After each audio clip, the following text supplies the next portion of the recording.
অসঙ্গতিটা আমি যেটা বললাম যে কয়েকটা হলে ভোটার সংখ্যা বেশি ছিল, কিন্তু সেখানে ব্যবস্থাপনাটা সেই অনুযায়ী করা হয়নি।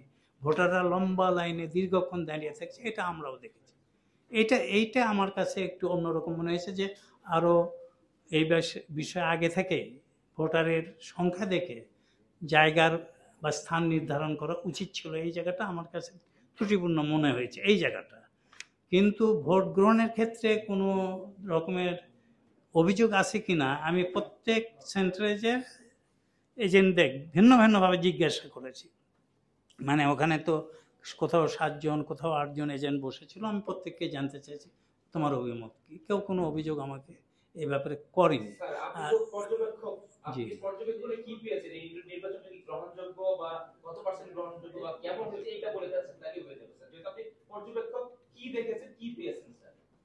আমরা এই নিজেরা সবগুলো সেন্টার ঘুরে আসার পরে সবাই আমরা 9 জন সদস্য ছিলাম, 9 জন আমরা একসঙ্গে বসেছি এবং আমাদের প্রত্যেকের মতামত নিয়েছি। আমাদের সবার ধারণা, আমরা যেটা দেখেছি যে সেখানে নির্বাচন মানে ভোট গ্রহণের ক্ষেত্রে কোনো অসঙ্গতি আমাদের চোখে পড়েনি।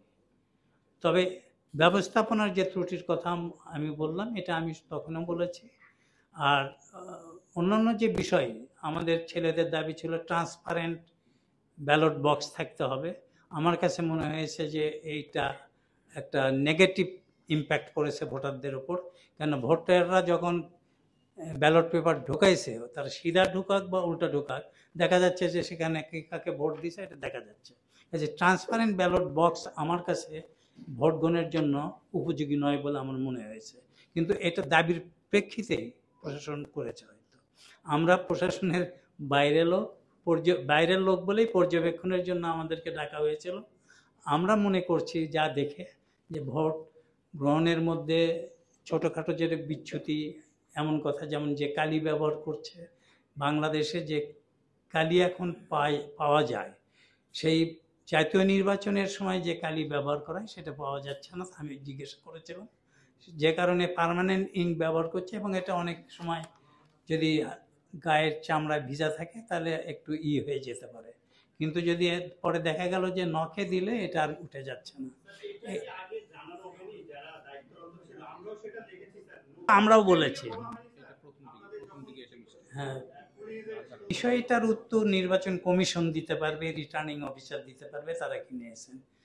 পর্যবেক্ষণের মধ্যে আগে বলেছি কি বলেন এটা পড়ে না।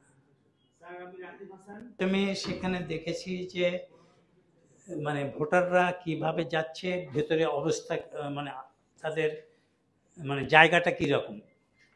মানে কোনো কোনো ভোট কেন্দ্রে দেখেছি বেশ ভালো, অনেক জায়গা প্রশস্ত, সব কিছু দেখা যাচ্ছে।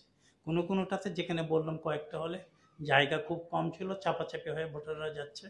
সেটা আমাদের কাছে মানে ব্যবস্থাপনার ত্রুটি বলেই মনে হয়েছে।